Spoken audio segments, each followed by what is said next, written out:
Let's make our dinner, chicken tocino and salad. First, mag-marinate muna tayo ng ating chicken.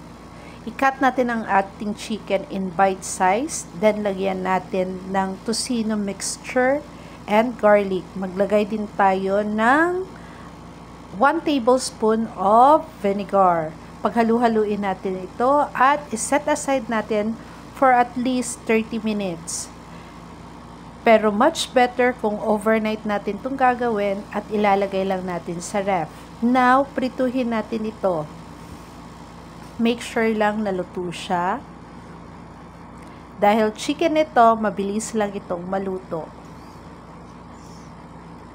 After nito, iset aside natin at mag-prepare tayo ng ating salad. Nag-boil na ako ng egg, naglagay ako ng lettuce leaf. I prefer baby lettuce. Then, naglagay ako ng apple, cucumber, at saka onion. Inilagay ko ang aking tocino and mayonnaise. Tapos, budbudan mo ng pepper. And you're done. Enjoy!